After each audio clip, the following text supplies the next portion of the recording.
بیان کرے جو اس کے لائق ہے، پھر نبی صلی اللہ علیہ وسلم پر درود بھیجے، اس کے بعد دعا کرے۔ اس طرح کرنے سے ممکن ہوگا کہ وہ کامیاب ہو جائے، یعنی اپنی مطلوبہ چیز کو پا لے، اس کی دعا قبول ہو جائے۔ حضرت علی رضی اللہ عنہ کہتے ہیں ہر دعا روک دی جاتی ہے یہاں تک کہ محمد صلی اللہ علیہ وسلم پر درود پڑھا جائے۔ یہ ان کے احساسات ہیں اور وہ سمجھتے ہیں کہ یہ درود ہی دعاؤں کو آگے بڑھانے والا ہے۔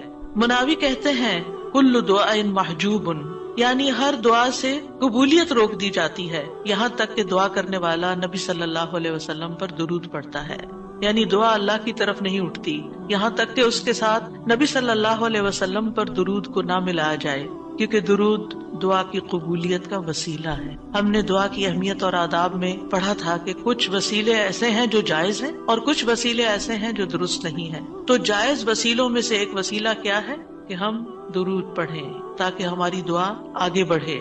دعا میں درود کی وجہ سے اللہ سبحانہ وتعالی ہماری ساری ضروریات کے لیے کافی ہو جاتا ہے۔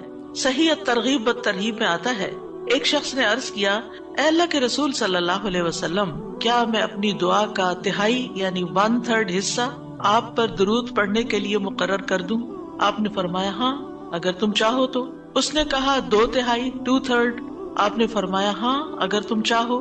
اس نے کہا اگر میں ساری دعا درود کے لیے مقرر کر دوں؟ تو رسول اللہ صلی اللہ علیہ وسلم نے فرمایا پھر تو اللہ تمہاری دنیا اور آخرت کے غم و فکر کے لیے تمہیں کافی ہو جائے گا۔ اس کا یہ مطلب نہیں ہے کہ ہم پھر کوئی دعا مانگے ہی نہ، اس کا مطلب یہ ہے کہ زیادہ سے زیادہ درود پڑھیں، یعنی دعائیں تو ہم مخصوص وقت میں پڑھتے ہیں یا پھر جب کوئی ضرورت پیش آتی ہے، لیکن درود ہم ہر وقت پڑھ سکتے ہیں، یعنی ہماری روزانہ کی جو روٹین ہے، چلتے پھرتے اٹھتے بیٹھتے، کیونکہ کچھ لوگوں نے اس کے ساتھ بھی بڑی پابندیاں عائد کی ہوئی ہیں کہ بغیر وضو کے درود نہ پڑھا جائے، سر پہ دوپٹے کے بغیر درود نہ پڑھا جائے، راستے میں کہیں درود نہ پڑھے۔ ایسا کچھ نہیں ہے، دعا ہو، ذکر ہو، درود ہو، وضو کے ساتھ، وضو کے بغیر، راستے میں، سوتے جاگتے اٹھتے بیٹھتے، ہر جگہ پڑھ سکتے ہیں۔ صرف یہ ہے کہ نماز جو ہے وہ وضو کے بغیر نہیں ہوتی، وہ پوری طرح سطر ڈھانکے بغیر نہیں ہوتی۔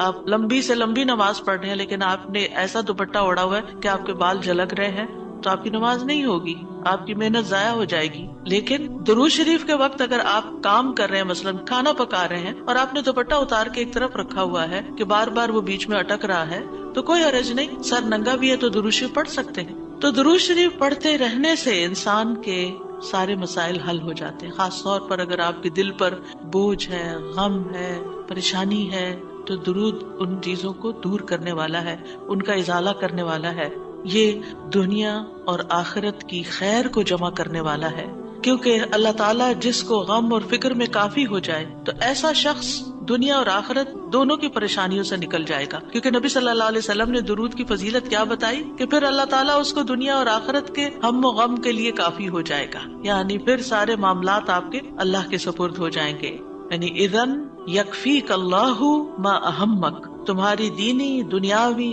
اخروی معاملات، ہر چیز میں جو پریشانیاں ہیں انشاءاللہ وہ دور ہو جائیں گی۔ اس کی وجہ کیا ہے؟ اس کی وجہ یہ ہے کہ انسان اللہ سبحانہ وتعالیٰ کی طرف متوجہ ہوتا ہے اور ایک محسن کے احسانات کو یاد کرتا ہے، یعنی جیسے شکر نعمتوں کو بڑھاتا ہے نا، لَإِن شَكَرْتُمْ لَأَزِيدَنَّكُمْ، اگر تم نے شکر ادا کیا تو میں تمہیں کیا کروں گا؟ اور نعمتیں دوں گا۔ درود شریف کیا ہے؟ اگر آپ غور کریں تو درود کیا ہے؟ درود دراصل نبی صلی اللہ علیہ وسلم کے ہم پر جو احسانات ہیں کہ آپ نے ہمیں ایمان سے روشناس کیا، قرآن سے روشناس کیا، حکمت سے روشناس کیا اور ہماری خاطر دعائیں کی، بے شمار احسانات ہیں نا آپ صلی اللہ علیہ وسلم۔ آج ہم آپ کو کیا بدلہ دے سکتے ہیں؟ کس شکل میں بدلہ دے سکتے ہیں؟ ہم آپ کے لیے کیا کر سکتے ہیں؟ اب ہمارے والدین ہمارے ساتھ احسان کرتے ہیں تو ہم ان کی خدمت کرتے ہیں، ہم ان کو کچھ پکا کے دے دیتے ہیں، ہم ان کو کچھ کھلا دیتے ہیں، ہم ان کو کچھ گفٹ دے دیتے ہیں، یعنی مختلف طریقے سے ماں باپ کو خوش کرنے کی کوشش کرتے ہیں، چاہے انہیں ضرورت ہو یا نہ ہو، ہم سب ایسے ہی کرتے ہیں نا۔ یعنی ہم یہ تھوڑی دیکھتے ہیں کہ ان کو اس وقت ہمارے لاڈ پیار کی ضرورت ہے یا نہیں ہے، وہ دکھی ہیں، پریشان ہے یا نہیں ہے، ہم اپنی محبت کا اظہار کسی نہ کسی شکل میں کرتے رہتے ہیں۔ وہ فوت ہو جاتے ہیں تو پھر کیا کرتے ہیں؟ پھر ان کو وزٹ نہیں کر سکتے، ان کو دیکھ نہیں سکتے، ان کو کچھ دے نہیں سکتے، انہیں کچھ کھلا پلا نہیں سکتے، پھر ہم ان کے لیے بس صرف دعائیں کرتے ہیں یا صدقہ خیرات کر دیتے ہیں، یہی چیزیں ان کو فائدہ دیتی ہیں۔ نبی صلی اللہ علیہ وسلم کے احسانات ہم پر سب انسانوں سے زیادہ ہیں، ہمارے ماں باپ سے بھی زیادہ ہیں ہم پر۔ اگر ہم سیرہ پڑھیں اور دیکھیں کہ آپ نے کتنے دکھ اٹھائے، کتنے غم اٹھائے، کتنی پریشانیوں سے گزرے، تو حیران ہو جاتا ہے انسان کہ اتنی بھی سچی خیر خواہی کسی انسان کے اندر ہو سکتی۔ النبی اولی بالمؤمنین من انفسہم، نبی تو تم سے بھی زیادہ تمہارے لیے مہربان ہے۔ یعنی ہم اپنی جانوں کے بارے میں اتنے فکر مند نہیں ہوتے، ہم اپنے آپ کو خود جہنم کی آگ سے بچانے کے لیے وہ فکر نہیں کرتے جتنی فکر ہمارے نبی صلی اللہ علیہ وسلم نے ہمارے لیے کی۔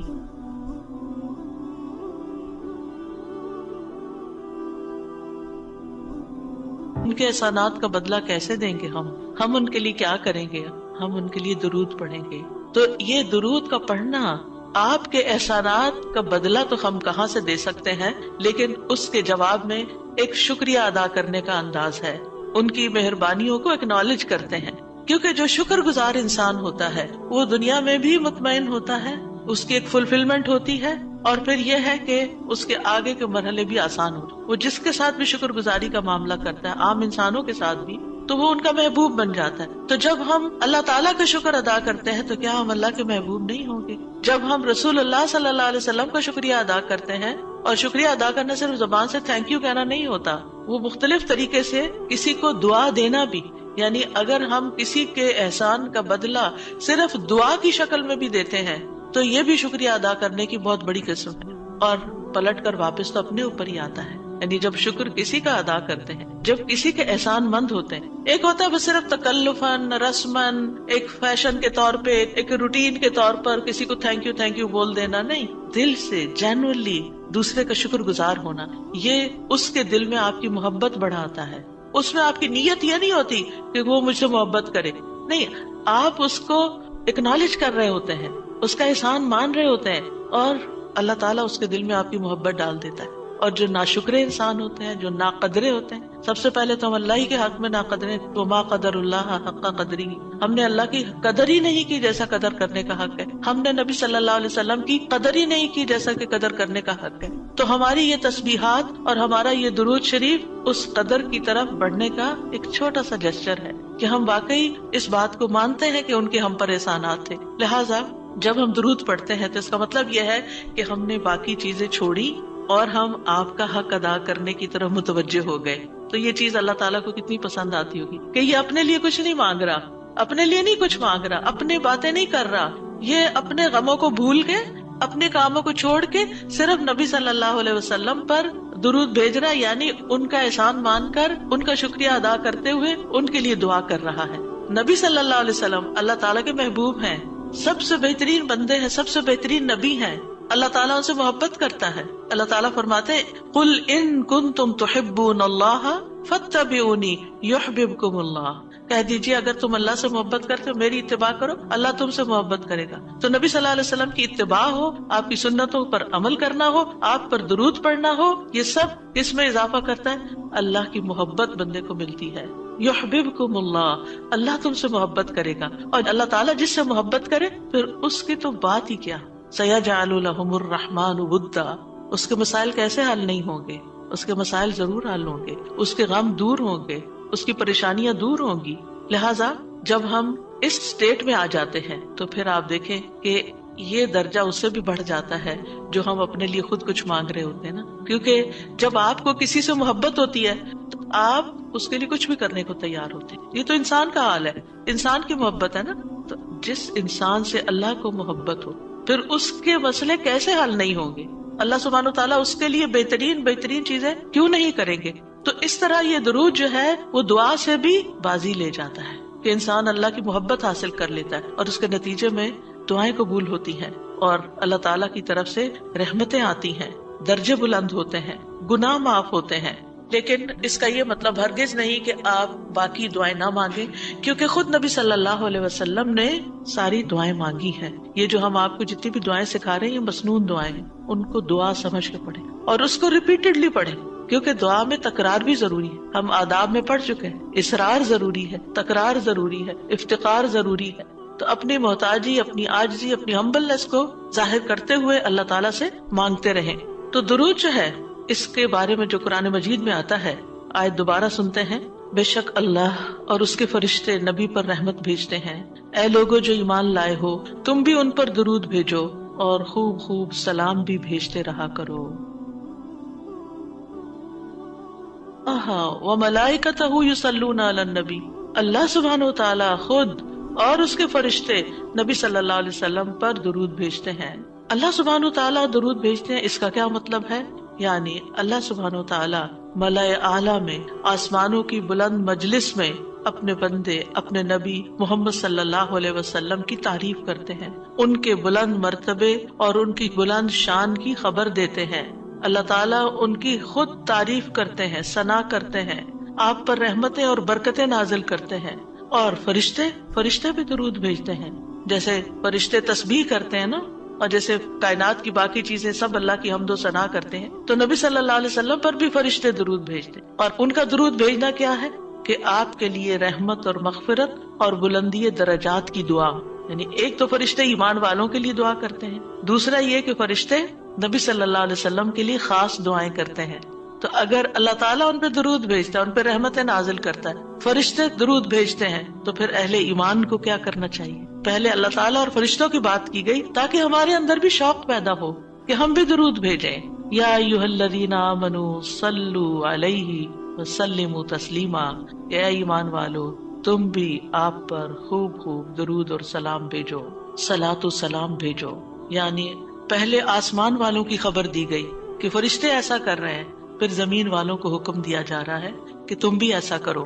قرطبی کہتے ہیں اس آیت کے ذریعے اللہ نے اپنے رسول کو آپ کی زندگی میں، یعنی رسول اللہ صلی اللہ علیہ وسلم کی زندگی میں اور آپ کی وفات کے بعد آپ کو شرف و مرتبہ بخشا ہے، اور آپ کے مقام اور مرتبے کو بیان کیا ہے کہ آپ کا کیا مقام ہے، تاکہ ہم ایمان والے اس مقام کو سمجھیں. تو دوسرے لفظوں میں آپ صلی اللہ علیہ وسلم کے لیے اوپر کے جہان اور نیچے کے جہان میں تعریفیں ہوتی ہیں. یعنی ہم بھی آپ کی تعریف کرتے ہیں اور فرشتے بھی آپ کی تعریف کرتے ہیں، ہم بھی آپ کے لیے دعائیں کرتے ہیں، فرشتے بھی آپ کے لیے دعائیں کرتے ہیں. اور اللہ سبحانہ تعالیٰ ملائے اعلیٰ میں مقرب فرشتوں کے پاس اپنے نبی کی تعریف کرتے ہیں. آپ دیکھیں کہ دنیا میں طرح طرح کی مجالس ہوتی ہیں نا، کچھ مجالس بڑی خاص ہوتی ہیں، خاص لوگ صرف انوائٹیڈ ہوتے ہیں، ہر کوئی نہیں وہاں جا سکتا. آسمانوں میں بھی خاص مجالس، اللہ سبحانہ تعالیٰ کے جو خاص مقرب فرشتے ہیں جنہیں وہ حکم دیا گیا تھا کہ آدم کو سجدہ کرو، جن کے سامنے اللہ تعالیٰ نے یہ بات رکھی تھی کہ میں آدم کو پیدا کرنے جا رہا ہوں. یہ گیدرنگ جو ہے اس کو ملائے اعلیٰ کہتے ہیں. ملا کہتے ہیں سرداروں کو، اور اعلیٰ کہتے ہیں بلند سردار. تو یہ ایلیٹ کلاس ہے فرشتوں کی کہ جس کے سامنے اللہ سبحانہ تعالیٰ نے حضرت آدم کی پیدائش کی بات کی تھی اور پھر اس کے بعد سجدے کا حکم دیا گیا تھا.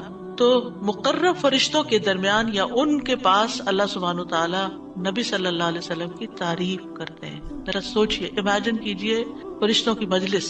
ویسے تو کوئی فرشتہ اللہ کی نافرمانی نہیں کرتا، ہر فرشتہ اطاعت گزار ہے، ہر فرشتہ اللہ کی بات مان. یفعلون ما یؤمرون، لپکتے ہیں، دوڑتے ہیں، بھاگتے ہیں، تیز بھاگتے ہیں ایک دوسرے سے. فالسابقات سبقا، ایک دوسرے سے سبقت لے جاتے ہیں اللہ کا حکم ماننے میں. یعنی فرشتوں کا یہ حال ہے. لیکن ان کی کیٹیگریز ہیں. سورۃ فاطر کے شروع میں کیا آتا ہے؟ جاعل الملائکۃ رسلا اولی اجنحۃ مثنی وثلاث ورباع ویزید فی الخلق ما یشاء.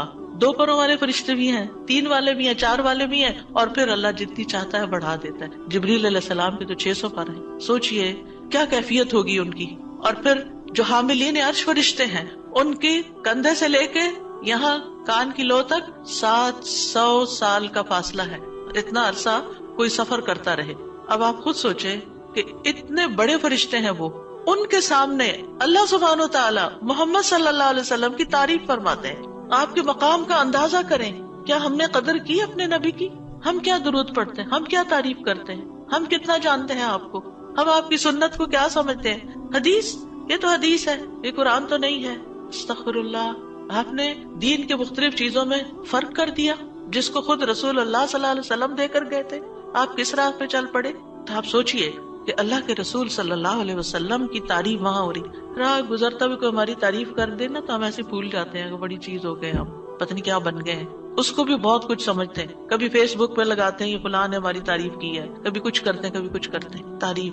آپ سوچئے پھر ہم کیا ہے اور محمد صلی اللہ علیہ وسلم کیا ہے جن کی تعریف اللہ تعالیٰ کر رہے ہیں اور وہ فرشتوں کی مجلس میں کر رہے ہیں. اس تعریف کا کیا کہنا. ایسے پیغمبر پر، ایسے نبی پر کیا ہم درود نہیں بھیجیں گے؟ کیا ہم ان کے لیے دعائیں نہیں کریں گے؟ اللہ سبحانہ تعالیٰ سے ان کے لیے وسیلہ نہیں مانگیں گے. تو صلاۃ کا جو لفظ ہے، صلاۃ کا لفظ اس کے معنی میں رحمت بھی ہے، ذکر خیر بھی ہے، دعا بھی ہے. رحمت، ذکر خیر اور دعا. قاموس میں ہے الصلاۃ الدعاء والرحمت والاستغفار وحسن الثناء من اللہ عز وجل علی رسولہ صلی اللہ علیہ وسلم. صلاۃ سے مراد دعا، رحمت، استغفار اور اللہ عز وجل کی طرف سے اس کے رسول کی تعریف ہے. یعنی درود کا یہ مطلب ہے. یعنی اللہ تعالیٰ کی طرف سے صلاۃ بھیجنے کا مطلب کیا ہے کہ اللہ تعالیٰ آپ سے راضی ہیں اور آپ پر رحمت نازل کرتے ہیں. ٹھیک ہے، یعنی اللہ تعالیٰ آپ پر درود بھیجتے یعنی آپ پر رحمت نازل کرتے ہیں اور آپ سے راضی ہیں. ابن قیم کہتے ہیں نبی صلی اللہ علیہ وسلم پر اللہ کے صلاۃ بھیجنے سے مراد اللہ سبحانہ تعالیٰ کا آپ کی تعریف کرنا ہے اور آپ کی دیکھ بھال کرنا ہے اور آپ کے شرف کو ظاہر کرنا ہے اور آپ کی فضیلت اور حرمت کو ثابت کرنا ہے. اور فرشتوں کے صلاۃ بھیجنے کا مطلب کہ وہ دعا کے معنی میں ہے کہ وہ نبی صلی اللہ علیہ وسلم کے لیے دعا مانگتے ہیں. اور یہ بھی ممکن ہے کہ وہ اللہ سبحانہ تعالیٰ کے ساتھ مل کر نبی صلی اللہ علیہ وسلم کی تعریف کرتے ہیں کہ فرشتے بھی آپ کی تعریف کرتے ہیں. ابو عالیہ کہتے ہیں کہ معزز فرشتوں کا صلاۃ بھیجنا ان کا دعا کرنا ہے نبی صلی اللہ علیہ وسلم کے لیے. ابن عباس کہتے ہیں یصلون کا مطلب ہے وہ برکت کی دعا کرتے ہیں. یہ سارے معنی میں اختلاف نہیں ہے، یہ مختلف طریقے سے صلاۃ کے لفظ کو واضح کیا گیا کیونکہ عام طور پر ہمیں لفظ درود کا بھی مطلب کوئی نہیں آتا ہوتا. یعنی کہ اگر کسی سے پوچھے درود کیا ہوتا ہے، کچھ پتہ نہیں، بس ہوتا ہے درود. تو عربی میں درود نہیں کہتے، یہ فارسی کا لفظ ہے. عربی میں صلاۃ کہتے ہیں اور صلاۃ میں یہ سارے معنی آ جاتے ہیں جو میں عرض کر رہی ہوں. اور امت کو کیا حکم ہے کہ وہ آپ کے لیے دعا بھی کریں اور آپ کے حکم کی تعظیم بھی کریں. آپ کے حکم کو، جو نبی صلی اللہ علیہ وسلم کا حکم ہے، اس کو سب کے حکم پر فوقیت دیں، اس کو بڑا سمجھیں. ایک طرف ماں باپ کا حکم، ایک طرف رسول اللہ صلی اللہ علیہ وسلم کا حکم. اگرچہ اللہ سبحانہ تعالیٰ نے ہمیں ماں باپ کے ساتھ احسان کا حکم دیا ہے، ان کی بات ماننے کے لیے بھی کہا ہے، لیکن ان کے مقابلے میں اگر رسول اللہ صلی اللہ علیہ وسلم آ جاتے ہیں تو پھر ہمیں رسول اللہ صلی اللہ علیہ وسلم کی بات کو فوقیت دینی ہے، ترجیح دینی ہے، اہمیت دینی ہے. کیونکہ وہ شخص مومن ہی نہیں ہو سکتا جس کو نبی صلی اللہ علیہ وسلم اس کے والدین، اولاد اور سب انسانوں سے زیادہ محبوب نہ ہو جائے. یہ ایمان کا کرائیٹیریا ہے. سارے انسانوں، چاہے کوئی کتنے بڑے بڑے اسکالرز ہوں، سائنٹسٹ ہوں، ریسرچرز ہوں، چاند پہ جانے والے لوگ ہوں، جو مرضی ہوں، جہاں رسول اللہ صلی اللہ علیہ وسلم کی بات آ گئی، یہ بات سچی ہے. صدق اللہ و رسولہ، اللہ اور اس کے رسول نے سچ کہا ہے. صحیح اوتھینٹک حدیث سامنے آ گئی ہے، ایسا ہی کرنا چاہیے. ریسرچرز کہتی ہیں شہد نہ کھایا جائے کیونکہ اس میں بہت سویٹنس ہے. نہیں، قرآن کہتا ہے کہ شہد میں شفا ہے. نبی صلی اللہ علیہ وسلم نے تجربہ کروایا تھا ایک شخص کو، وہ شہد سے پہلے بیمار ہوا تھا اور پھر اسی سے ہی وہ ٹھیک ہوا تھا جس کا پیٹ خراب ہوا تھا. ہمارا یقین ہے اگر شہد خالص ہے، شہد ہے، کچھ اور نہیں، تو پھر اسی میں ہی شفا ہے. یہ ہو نہیں سکتا کہ جو بات قرآن کہہ دے اور جو بات نبی صلی اللہ علیہ وسلم کہہ دے پھر اس میں کوئی شک باقی رہے. کوئی شک نہیں. ہمیں اس شک کو دل سے نکالنا ہے. دو چیزیں ایمان میں خلل ڈالتی ہیں، شبہات اور شہوات. کیونکہ جب ہمارا یقین اٹھ جاتا ہے پھر ہمارا عمل کمزور. ہمیں اس شک کو دل سے نکالنا ہے. دو چیزیں ایمان میں خلل ڈالتی ہیں، شبہات اور شہوات. کیونکہ جب ہمارے اندر ڈاؤٹس آ جاتے ہیں نا کسی چیز کے بارے میں، تو پھر ہمارا یقین اٹھ جاتا ہے، پھر ہمارا عمل کمزور ہو جاتا ہے. اور اسی طرح جب ہماری خواہشات آگے آ جاتی ہیں تو پھر ہم لیزی ہو جاتے ہیں. ہم اپنی مرضی پسند کے محبوب کام کرنے لگتے ہیں اور دوسرے کاموں کو پیچھے کر دیتے ہیں، چاہے وہ ہمارے لیے زیادہ فائدے کی کیوں نہ ہو. ابن قیم کہتے ہیں ہمارا آپ پر صلاۃ بھیجنا یہ ہے کہ ہم اللہ تعالیٰ سے مطالبہ کرتے ہیں، ہم اللہ تعالیٰ سے دعا کرتے ہیں، اللہم، کہ اے اللہ ہمارے نبی کی اور بھی زیادہ تعریف کریں اور آپ کی فضیلت اور شرف کو ظاہر کریں اور آپ کی تکریم اور اپنی قربت کا آپ ان کے لیے اظہار کریں. یعنی اے اللہ تعالیٰ آپ ان کو اور زیادہ محبوب بنا لیں اور زیادہ ان کو عزت دیں اور زیادہ ان کے درجے بلند کریں.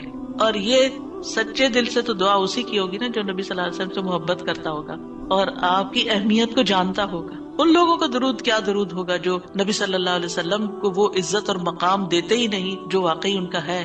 کیونکہ جب تک کسی سے محبت نہ ہو تو اس کے لیے اس درجے کی دعا بھی نہیں ہو سکتی. چاہے دن میں کوئی 10 دفعہ آپ سے کہنا میرے لیے دعا کرو، آپ کریں گے، لیکن اس پیار سے وہ دعا نہیں نکلے گی، جس پیار سے وہ دعا نکلے گی جس سے آپ کے لیے محبت، وہ نہ بھی کہے تو آپ اس کے لیے دعائیں کرتے رہتے ہیں۔ اور پھر یہاں پر اس آیت میں صرف صلاۃ کی بات نہیں بلکہ کیا فرمایا، وَسَلِّمُوا تَسْلِيمًا، سلم، آپ کو سلام کا تحفہ بھی دیں، صرف صلاۃ نہیں بلکہ سلام بھی کریں۔ تسلیم کا کیا مطلب ہے کہ آپ پر خیر و برکات نازل ہوں، آپ پر اللہ کی رحمتیں اور سلامتیاں ہوں، اور آپ ہر طرح کی تکالیف اور آفتوں سے محفوظ رہیں، ہر طرح کے نقائص سے پاک رہیں۔ جب ہم کہتے ہیں نا اللہم سلم علی محمد، درود ویسے تو یوں پورا پڑھ کر اللہم صلی وسلم علی نبینا محمد، تو اس کا مطلب کیا ہے کہ یا اللہ محمد صلی اللہ علیہ وسلم کے لیے آپ کی دعوت میں، یعنی آپ نے جو دعوت دی لوگوں کو اسلام کی طرف، آپ کی امت میں اور آپ کے ذکر خیر میں ہر طرح کی سلامتی لکھ دے، ہر طرح کے نقص سے سلامتی ہو جائے۔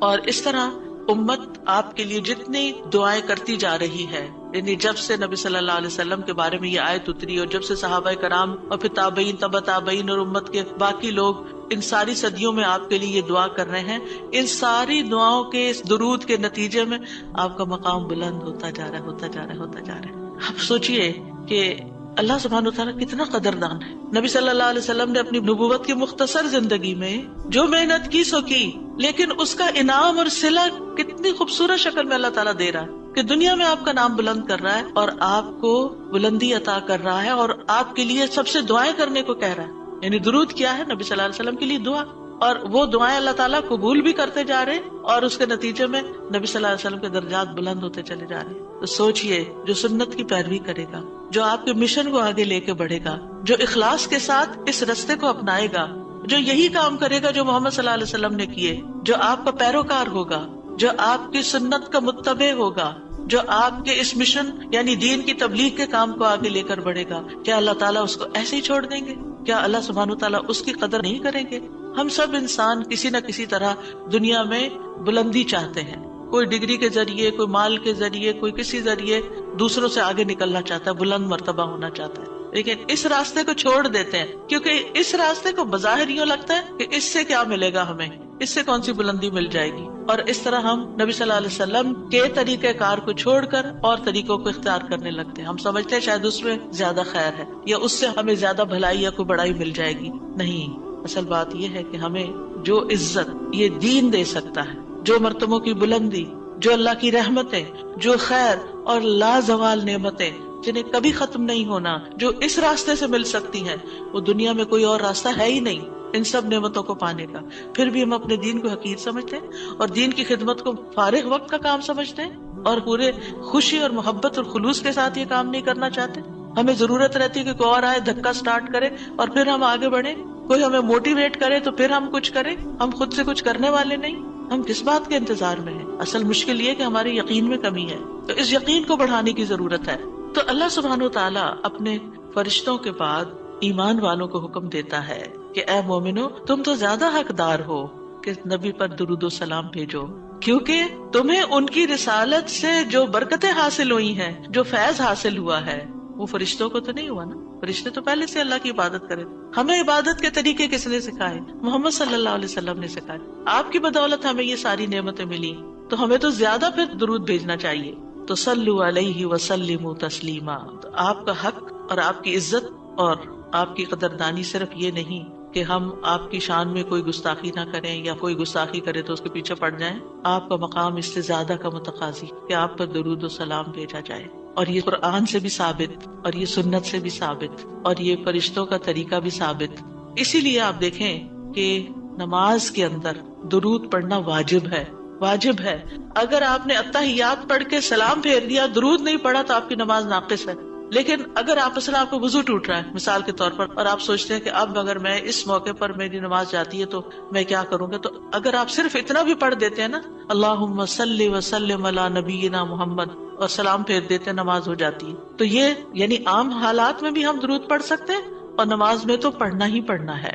اور پھر اذان کے بعد اور مختلف مواقع پر انشاءاللہ دیکھتے ہیں۔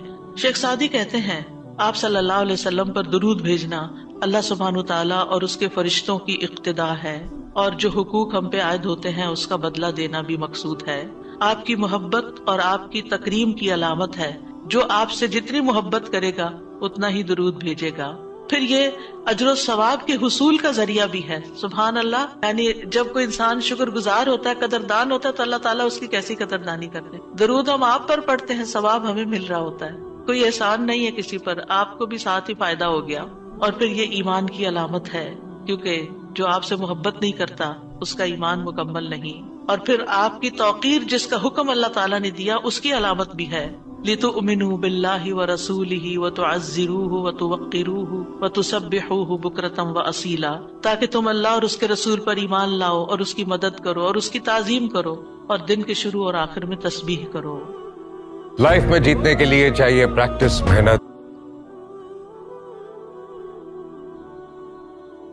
وسلم کی امت پر جو احسانات ہیں ان کا تھوڑا سا ذکر کرنا اس لیے ضروری ہے تاکہ یاد تازہ ہو جائے کہ آپ کے ذریعے میں کیا کیا فیض ملا. سب سے بڑی بات یہ کہ وہ ہمارے بارے میں بڑے رحیم و شفیق تھے. لَقَدْ جَاءَكُمْ رَسُولٌ مِّنْ أَنفُسِكُمْ عَزِيزٌ عَلَيْهِ مَا عَنِتُّمْ حَرِيصٌ عَلَيْكُمْ بِالْمُؤْمِنِينَ رَءُوفٌ رَحِيمٌ. لوگوں تمہارے پاس تمہیں میں سے ایک رسول آیا ہے، اگر تمہیں کوئی تکلیف پہنچے تو اسے گناہ گزرتی، اس کو تکلیف ہوتی ہے. کیا ہمارے اندر بھی دوسروں کے لیے ایسے احساسات ہیں کہ کسی کو تکلیف پہنچے تو ہمیں تکلیف ہو جائے؟ نبی صلی اللہ علیہ وسلم کو ایمان والوں کی تکلیف سے تکلیف پہنچتی تھی. وہ تمہاری فلاح کا حریص ہے. ہم ہیں لوگوں کی فلاح کے حریص کہ ان کو ہدایت ہو جائے، یہ دین کی طرف آ جائیں. مومنوں پر نہایت مہربان اور رحم کرنے والا ہے. یہ ہیں ہمارے رسول جن کی گواہی اللہ تعالیٰ نے دی کہ ان کے اندر کے جذبات لوگوں کے لیے کیا ہیں اور ان کا مشن کیا ہے اور وہ چاہتے کیا ہیں آپ کے لیے، اور وہ کتنے شفیق اور مہربان ہے. یعنی ایک دائی کی بنیادی صفت ہونی چاہیے کہ وہ دوسروں سے محبت کرنے والا ہو، دوسروں کی خیر کرنے والا ہو. ہم بعض اوقات دین کا کام کرتے ہوئے اتنے پروفیشنل ہو جاتے ہیں کہ ہماری ٹون بھی بڑی اسپارٹ ہو جاتی ہے اور ہمارا انداز بھی بڑا تحکمانہ ہو جاتا ہے. ہم سمجھتے ہیں کہ ہم صحیح معنی میں خدمت کر رہے ہیں. نہیں، کہیں ایسا نہ ہو کہ اس کی وجہ سے لوگ دین سے ہی دور ہو جائیں.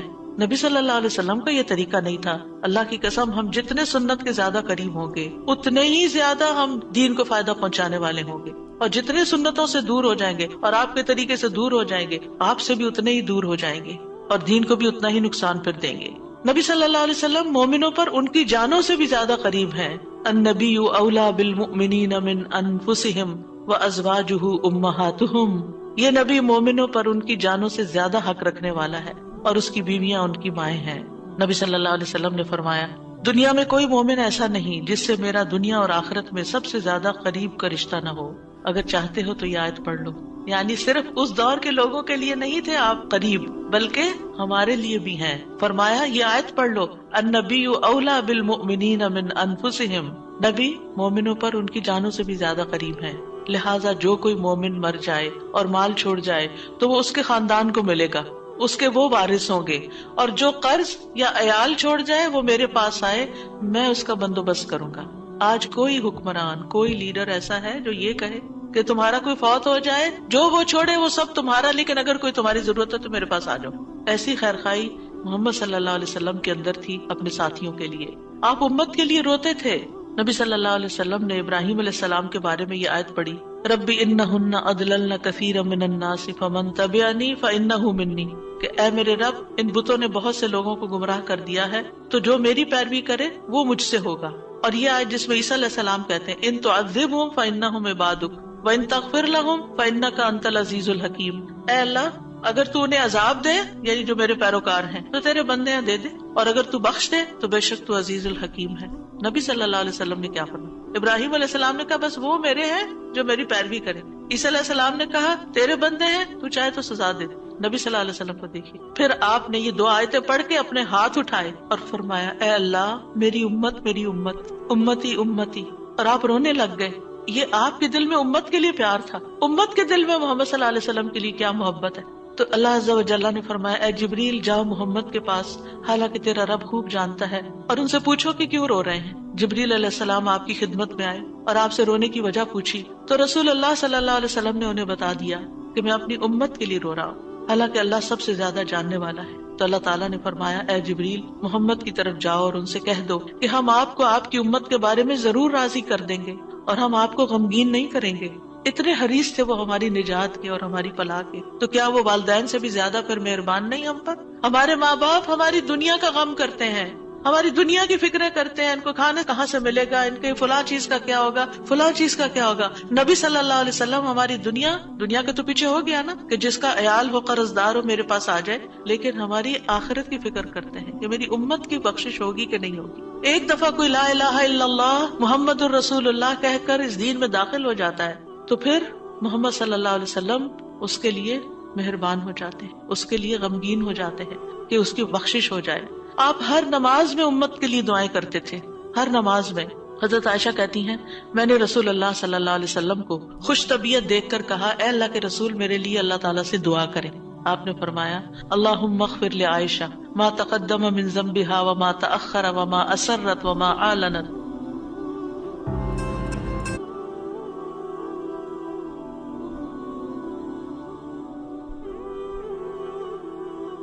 گناہ بخش دے، جو اس نے پہلے کیے، جو بعد میں کیے، جو چھپا کے کیے، جو اعلانیہ کیے۔ خوشی سے حضرت عائشہ نے ہنسنا شروع کر دیا، یہاں تک کہ ہنستے ہنستے ان کا سر رسول اللہ صلی اللہ علیہ وسلم کی گود میں جا پڑا۔ آپ نے پوچھا کیا تمہیں میری دعا نے خوش کر دیا؟ انہوں نے کہا بھلا مجھے کیا ہے کہ آپ کی دعا خوش نہ کرے، آپ کی دعا سے ہی خوش ہوئی ہوں۔ آپ نے فرمایا اللہ کی قسم میں ہر نماز میں اپنی امت کے لیے یہ دعا کرتا ہوں۔ یہ احسانات ہیں آپ کے ہم پر، اور آپ نے اپنی مقبول ترین دعا جو تھی اپنی امت کے لیے محفوظ کر لی۔ نبی صلی اللہ علیہ وسلم نے فرمایا مجھ سے کہا گیا آپ مانگے، کیونکہ ہر نبی نے مانگا ہے، ہر نبی کو ایک مقبول دعا دی گئی ہے کہ جو اللہ تعالیٰ ضرور قبول کرے گا، لیکن میں نے اپنا سوال قیامت کے دن کے لیے مؤخر کر دیا، ڈیلے کر دیا، وہاں جا کے مانگو اور وہ تمہارے لیے ہوگا، اور لا الہ الا اللہ کی گواہی دینے والے ہر شخص کے لیے ہوگا۔ ہمیں اگر اللہ تعالیٰ کی طرف سے یہ پیغام آئے کہ کوئی ایک دعا مانگ لو وہ ضرور قبول ہوگی، تو ہم جھٹ سے اپنے لیے کوئی دنیا کی دعا مانگ لیں گے جو جلد ختم بھی ہو جانے والی۔ اس سے آپ کی حکمت کا اندازہ لگائیں اور ہمارے لیے آپ کی محبت کا اندازہ کریں۔ آپ کی وجہ سے امت کو شفاعت ملے گی۔ نبی صلی اللہ علیہ وسلم نے فرمایا مجھے 5 چیزیں ایسی دی گئیں جو مجھ سے پہلے کسی کو نہیں دی گئی، ان میں سے ایک مجھے شفاعت عطا کی گئی، یعنی نبی صلی اللہ علیہ وسلم کو شفاعت کا حق دیا گیا۔ نبی صلی اللہ علیہ وسلم امت کی شفاعت کی خاطر تمام رات فکر مند رہے۔ ابو ذر کہتے ہیں ایک مرتبہ رسول اللہ صلی اللہ علیہ وسلم نے نماز شروع کی اور ساری رات صبح تک ایک ہی آیت رکوع اور سجود میں پڑھتے رہے کہ اے اللہ اگر تو انہیں عذاب میں مبتلا کر دے تو یہ تیرے بندے ہیں، اور اگر تو انہیں معاف کر دے تو تو بڑا غالب حکمت والا ہے۔ جب صبح ہوئی تو میں نے عرض کیا یا رسول اللہ آپ ساری رات صبح تک رکوع اور سجود میں ایک ہی آیت پڑھتے رہے؟ آپ دیکھیے کہ وہ جو سوال اکثر آتا ہے نا کہ سجدے میں قرآنی دعا پڑھ سکتے ہیں یا نہیں، اس کا یہ جواب ہے، ٹھیک ہے، کہ قرآنی آیت جو دعا کی شکل میں ہو وہ پڑھ سکتے ہیں۔ آپ صلی اللہ علیہ وسلم نے فرمایا میں اپنے رب سے اپنی امت کے لیے سفارش کا حق مانگ رہا تھا، یہ دعا کر کے امت کے لیے سفارش کا حق مانگ رہا تھا جو اللہ نے مجھے عطا کر دیا، اور انشاءاللہ یہ ہر اس شخص کو نصیب ہوگی جو اللہ کے ساتھ کسی کو شریک نہیں ٹھہراتا، شرک نہیں کرتا۔ ابن عباس کہتے ہیں رسول اللہ صلی اللہ علیہ وسلم نے فرمایا اللہ نے میرے لیے میری امت کی غلطی اور بھول چوک اور جس پر ان کو مجبور کر دیا جائے اس سے درگزر فرمایا ہے، اور یہ بھی آپ کا ایک احسان ہے ہم پر۔ نبی صلی اللہ علیہ وسلم نے اپنی امت کو مشقت میں نہیں ڈالا، بس وہ کام سکھائے جو وہ کر سکتے تھے آسانی سے۔ آپ صلی اللہ علیہ وسلم نے فرمایا اگر میری امت پر مشقت نہ ہوتی تو میں انہیں ہر نماز کے وقت وضو کرنے کا حکم دیتا، یعنی چاہے وضو ہوتا پھر بھی دوبارہ حکم دیتا، لیکن اگر وضو ہے تو دوبارہ نہ بھی کرو، یہ آسانی دی آپ نے۔ آپ اپنی امتیوں کو آگ سے بچانے کی شدید حرص رکھتے تھے۔ نبی صلی اللہ علیہ وسلم نے ایک مرتبہ فرمایا میری مثال اور لوگوں کی مثال اس شخص کی طرح ہے جس نے آگ روشن کی، جب اس کے چاروں طرف روشنی پھیل گئی تو پروانے اور کیڑے مکوڑے جو آگ پہ گرتے ہیں اس میں گرنے لگے۔ وہ آدمی ان کو آگ سے دور کرتا ہے لیکن وہ اس کے قابو میں نہیں آتے بلکہ آگ میں داخل ہو جاتے ہیں۔ اسی طرح میں تمہاری کمروں سے پکڑ پکڑ کر تمہیں آگ سے روکتا ہوں اور تم اس میں گرتے جاتے ہو، یعنی میں تمہیں روکتا ہوں کہ وہ غلط کام نہیں کرو کہ جو آگ کی طرف لے جانے والے ہیں، اور تم رک نہیں رہے۔ اسی طرح آپ صلی اللہ علیہ وسلم نے اپنے بعد آنے والے امتیوں کے لیے بھی محبت کا اظہار کیا ہے۔ حدیث میں آتا ہے آپ نے فرمایا کاش میں اپنے بھائیوں سے مل پاتا۔ نبی صلی اللہ علیہ وسلم کے صحابہ نے عرض کیا کیا ہم آپ کے بھائی نہیں؟ آپ نے فرمایا تم میرے صحابہ ہو، میرے بھائی وہ لوگ ہیں جو مجھ پر ایمان لائے ہوں گے لیکن میری زیارت نہ کر سکے ہوں گے، یعنی آپ کے بعد دنیا میں آئے ہیں۔ پھر یہ ہے کہ درود شریف پڑھنے کے فائدے کیا ہیں؟ یہ تو تھا کہ آپ کے احسانات ہیں ہم پر، لہٰذا ہمیں انسان ہونے کی حیثیت سے ہمارے اوپر لازم ہے کہ احسان کا بدلہ چکائیں اور ہم آپ پر درود پڑھیں۔ لیکن ویسے فائدے کیا ہیں؟ ایک بار درود بھیجنے پر 10 رحمتیں ملتی ہیں، صحیح مسلم کی روایت میں آتا ہے۔ سنن نسائی میں آتا ہے جو شخص مجھ پر 1 مرتبہ درود بھیجے گا اللہ اس پر 10 مرتبہ رحمتیں نازل کرے گا، اس کے 10 گناہ معاف ہوں گے، اس کے 10 درجات بلند ہوں گے۔ ایک اور روایت میں آتا ہے جو شخص میری امت میں مجھ پر اخلاص سے دل سے 1 بار درود پڑھے گا تو اللہ اس وجہ سے اس پر 10 رحمتیں بھیجے گا اور اس کی وجہ سے اس کے 10 درجے بلند فرمائے گا، اس کے لیے 10 نیکیاں لکھے گا، 10 گناہ معاف فرما دے گا۔ فائدے ہی فائدے، برکتیں ملیں گی۔ آپ نے فرمایا مجھ پر درود بھیجا کرو کیونکہ مجھ پر درود بھیجنا تمہارے لیے باعث برکت ہے، اور میرے لیے اللہ سے وسیلہ کا بھی سوال کیا کرو۔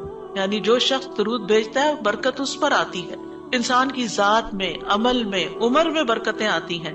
امام ابن قیم نبی صلی اللہ علیہ وسلم کی ذات پر درود بھیجنے کے بارے میں کہتے ہیں یہ درود بھیجنے والے شخص کی اپنی ذات کے لیے، اس کے عمل، اس کی عمر میں برکت کا سبب ہے، اس کی مصلحتوں اور ضرورتوں کے اسباب میں سے ہے، کیونکہ درود بھیجنے والا اپنے رب سے دعا کر رہا ہوتا ہے کہ اللہ آپ پر اور آپ کی آل پر برکت نازل کرے۔ تو جب ہم آل پر برکت کی بات کرتے ہیں تو ہم خود بھی بیچ میں سب آ جاتے ہیں اور یہ دعا قبول ہو جاتی ہے، اسی لیے بدلہ بھی اسی کی جنس سے ہوگا۔ ابن حجر کہتے ہیں کہ طاعون اور دیگر بڑی بڑی وبائی بیماریوں میں سب سے بڑھ کر ان کو دور کرنے والی چیزوں میں سے نبی صلی اللہ علیہ وسلم پر کثرت سے درود بھیجنا ہے۔ پینڈیمک میں، کووڈ-19 میں ہمیں سب سے زیادہ درود پڑھنا ہے۔ درود پڑھتے رہیں، کثرت سے پڑھتے رہیں، یہ وبائی امراض دور ہو جائیں گی۔ ابن الجوزی کہتے ہیں جب اللہ اپنے بندے کے ساتھ خیر کا ارادہ کرتا ہے تو وہ اسے محمد صلی اللہ علیہ وسلم پر درود بھیجنے کی توفیق دے دیتا ہے، کیونکہ پھر خیر اسی پر واپس آنی ہے نا، تو اب توفیق ہو گئی تو خیر و برکت کے دروازے کھل گئے۔ ایک فرشتے کے ذریعے آپ تک درود پہنچایا بھی جاتا ہے۔ رسول اللہ صلی اللہ علیہ وسلم نے فرمایا جو شخص 1 بار مجھ پر درود بھیجے گا اللہ اس پر 10 رحمتیں نازل کرے گا، اس پر ایک فرشتہ مقرر ہے، یعنی اس کام پر جو وہ مجھ تک پہنچاتا رہتا ہے۔ ہر جگہ سے درود پہنچا دیا جاتا ہے، یعنی ضروری نہیں کہ روزے کے پاس جا کے ہی آپ درود پڑھیں، اور اگر روزے پہ جانا نصیب نہیں ہو تو بعض لوگ بہت اپسیٹ ہو جاتے ہیں کہ ہم مدینہ گئے ہیں روزے پہ نہیں جا سکے۔ کوئی بات ہے، ہم مدینہ میں تو ہے نا، شکر کریں۔ ہم شکر کرنا بھول جاتے ہیں اور ہم وہ چیز جو نہیں ملی ساری اپنی ایفرٹ انرجی ادھر لگا دیتے ہیں اور اپنا وقت ضائع کر دیتے ہیں۔ کیونکہ میں یہ بات اس لیے کر رہی ہوں کہ رمضان میں بھی بہت سے لوگ عمرے پہ جائیں گے اور آپ کو لیٹسٹ ریسٹرکشنز کا پتہ ہے کہ جب تک روزے کی بکنگ نہ ملے آپ وہاں نہیں جا سکتے۔ اب بعض لوگ اس پہ پریشان ہو کے بیٹھ جاتے ہیں، تو پریشان نہ ہو آپ۔ اس وقت اگر دل میں تنگی تکلیف آئے تو کہ یا اللہ قیامت کے دن مجھے اتنا دور نہ کرنا آپ سے، آج یہاں پہنچ کے بھی میں دور ہوں، قریب نہیں جا پا رہی، تو کہیں ایسا نہ ہو کہ قیامت کے دن دور ہو جاؤں۔ یہ سبق سیکھنے کی ہے بات، یعنی اچھے برے حالات تھے، لوگ ایک عمرے میں کئی دفعہ جا رہے ہوتے تھے لیکن اب پہنچ کر بھی نہیں پہنچ پاتے۔ تو نعمتیں تو کبھی بھی جا سکتی ہیں انسان سے، جب نعمت جائے نا، محرومی ہو تو یہ سوچے کہ اللہ آخرت میں محروم نہ کرنا، دنیا میں ایک چیز لے لیے وہاں نہ لینا، کیونکہ وہ محرومی اصل محرومی ہے۔ تو ایسے میں آپ دیکھیں کہ اگر آپ 20 میٹر دور بیٹھ کے بھی دروشی پڑھ رہے ہیں نا، مدینہ کے اندر پڑھ رہے ہیں، مکہ میں پڑھ رہے ہیں، کینیڈا میں پڑھ رہے ہیں، یہاں سے بھی آپ کا درود پہنچا دیا جاتا ہے۔ اللہ تعالیٰ کے ایسے لشکر ہیں، ایسے فرشتے ہیں، سیکنڈز میں آپ کی بات کہاں سے کہاں چلی جاتی ہے۔ کیا یہ امیزنگ نہیں؟ اللہ تعالیٰ عرش پر ہوتے ہوئے جس کی بلندیوں کا ہم اندازہ بھی نہیں کر سکتے، یہاں ہماری باتیں سن رہے ہیں۔ اللہ تعالیٰ کے لیے کوئی چیز مشکل نہیں، وہ السمیع البصیر ہے۔ رسول اللہ صلی اللہ علیہ وسلم نے فرمایا تم کہیں بھی ہو مجھ پر درود بھیجو کیونکہ تمہارا درود مجھ تک پہنچ جاتا ہے۔ پھر یہ کہ نبی صلی اللہ علیہ وسلم کی سفارش کے مستحق ہو جاتے ہیں وہ جو آپ پر درود بھیجتے ہیں۔ آپ نے فرمایا جو میرے اوپر درود بھیجتا ہے یا میرے لیے وسیلہ مانگتا ہے قیامت کے دن اس کے لیے میری شفاعت ثابت ہو جائے گی۔ یہ وسیلہ وہ خاص مقام ہے ایک جنت میں جو صرف ایک شخص کو ملے گا، اور وہ آپ صلی اللہ علیہ وسلم کے لیے ہم مانگتے ہیں کہ وہ سب سے اعلیٰ ترین مقام ہمارے نبی محمد صلی اللہ علیہ وسلم کو ملے۔ درود نہ پڑھنے والا بخیل ہے۔ آپ نے فرمایا جس کے سامنے میرا ذکر ہو اور وہ مجھ پر درود نہ بھیجے وہ بخیل ہے۔ درود نہ پڑھنے والے کے لیے دوری اور رسوائی ہے۔ مالک بن حویرث کہتے ہیں رسول اللہ صلی اللہ علیہ وسلم ممبر پر چڑھے، جب پہلی سیڑھی پر چڑھے تو فرمایا آمین، پھر دوسری پر چڑھے تو فرمایا آمین، پھر تیسری پر چڑھے تو فرمایا آمین، پھر فرمایا میرے پاس جبریل آئے اور فرمایا اے محمد جس نے رمضان کا مہینہ پایا پھر اس کی بخشش نہ ہو سکی تو اللہ اس کو اپنی رحمت سے دور کر دے۔ میں نے کہا آمین۔ جبریل نے بد دعا کی، پھر فرمایا جس نے اپنے دونوں والدین میں سے ایک کو یا دونوں کو پایا اور آگ میں داخل ہو گیا، یعنی ان کی خدمت نہیں کی، ان کو راضی نہیں کیا، اللہ اس کو اپنی رحمت سے دور کرے۔ میں نے کہا آمین۔ دعا جبریل مانگ رہے ہیں اور آمین محمد صلی اللہ علیہ وسلم کہہ رہے ہیں۔ فرمایا جس کے سامنے آپ کا ذکر آیا اور اس نے آپ پر درود نہیں پڑھا اللہ اس کو اپنی رحمت سے دور کر دے۔ کہیے آمین، میں نے کہا آمین۔ ایک اور مایا جس کے سامنے آپ کا ذکر آیا اور اس نے آپ پر درود نہیں پڑھا، اللہ اس کو اپنی رحمت سے دور کر دے، کہیے آمین، میں نے کہا آمین۔ ایک اور روایت میں آتا ہے وہ شخص رسوا ہوا جس کے سامنے آپ کا ذکر آیا اور اس نے آپ پر درود نہیں پڑھا، میں نے کہا آمین۔ تو دل ہی دل میں صلی اللہ علیہ وسلم پڑھ لینا چاہیے، اور اگر ایک مجلس میں کئی دفعہ آپ کا ذکر آ رہا ہے تو پورا لمبا درود شریف نہیں، یعنی مختصر بھی پڑھ سکتے ہیں۔ انس بن مالک کہتے ہیں نبی صلی اللہ علیہ وسلم نے فرمایا جس کے پاس میرا ذکر کیا جائے وہ ضرور مجھ پر درود بھیجے، اور فوراً پڑھنا چاہیے۔ صالح کہتے ہیں اگر تاخیر کرے گا تو مذمت ہوگی، یعنی پسندیدہ نہیں۔ اسی طرح آپ کا نام لکھتے وقت یعنی محمد لکھتے وقت ساتھ صلی اللہ علیہ وسلم لکھنا چاہیے، یہ آپ کی تعظیم کے تقاضوں میں سے ہے۔ سفیان ثوری کہتے ہیں اگر حدیث کے پڑھنے والے کو کوئی اور فائدہ نہ بھی ہو تو اس کو یہ فائدہ ضرور حاصل ہوتا ہے کہ وہ رسول اللہ صلی اللہ علیہ وسلم پر درود بھیجتا ہے۔ جب تک وہ حدیث کی کتاب پڑھتا رہتا ہے اس پر اللہ کی رحمت نازل ہوتی رہتی۔ اگر آپ بخاری کی کلاس میں بیٹھے ہوئے ہیں اور بار بار درود آ رہا ہے، اگر آپ کو حدیثیں نہیں بھی سمجھ آ رہی